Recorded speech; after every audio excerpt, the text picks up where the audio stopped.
এত সুন্দর চা বাগান দেখে আমি তো পুরাই অবাক।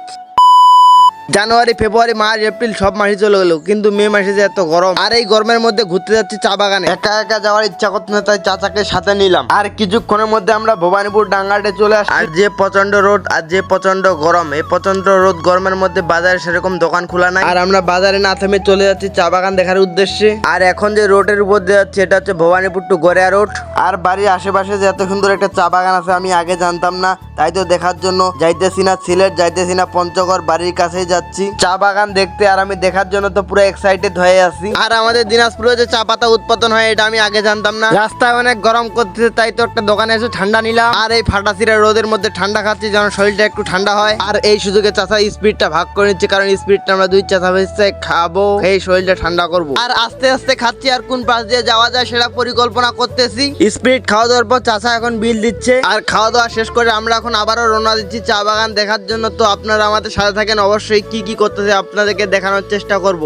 A few moments later.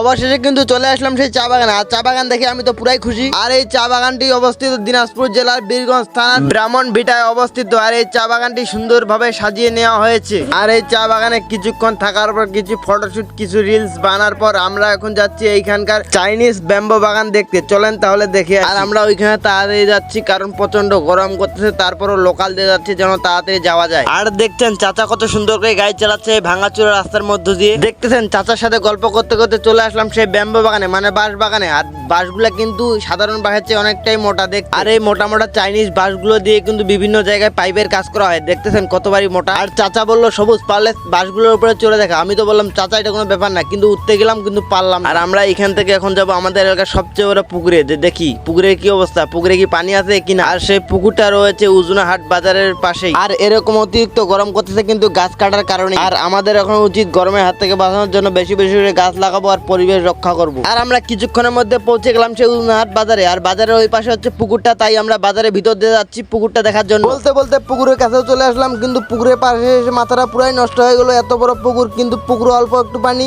এইটুক পানির মধ্যে এখানকার মানুষ দেখতেছি গোসল করতেছে। আর পিছনে তো পুরো শুকাই বালু হয়ে গেছে। আর এত রোদের মধ্যে এখানে না থেকে আমরা এখন বাড়ির দিকে রওনা দিতে যাচ্ছি। কিন্তু পিছনের সিঁড়িটার ভিউটা দেখুন, মারাত্মক ভিউ, অনেক সুন্দর দেখা যাচ্ছে। আর এখানে প্রচন্ড রোদ করতেছে, তাই তাড়াতাড়ি উঠতেছে, কিন্তু সিঁড়ি অনেকগুলা থাকার কারণে কিন্তু তাড়াতাড়ি উঠা যাচ্ছে না, আস্তে আস্তে উঠা লাগতেছে। আর এত বড় পুকুরের পাশে এই ছোট্ট একটু কৃষ্ণচূড়া গাছটা দেখতে কিন্তু অনেক সুন্দর লাগতেছে। এখন যে মাঠের উপর দিয়ে যাচ্ছে এটা হচ্ছে বাজার ডাঙ্গা মাঠ। এই মাঠে দূর দূরান্ত অনেক জায়গা থেকে আসতো খেলাধুলার জন্য মানুষ, কিন্তু এত গরমের মধ্যে কেউ আর আসে না। তারপরে মাঠের অপোজিট সাইডে দেখতেছি ফাঁকা নাই, মাঠের অপোজিট সাইডে ভুট্টা শুকাচ্ছে। আর ঘুরতে ঘুরতে বিকাল হয়ে গেছে, আমরা এখন বাসার দিকে যাচ্ছি। আর এই পুরো ভিডিওটা আপনার কাছে কেমন লাগছে অবশ্যই জানাবেন। আর পেজ হলে অবশ্যই ফলো দিয়ে রাখবেন। আর ইউটিউব চ্যানেল থেকে হলে অবশ্যই সাবস্ক্রাইব করে আমাদের পাশে যুক্ত থাকবেন।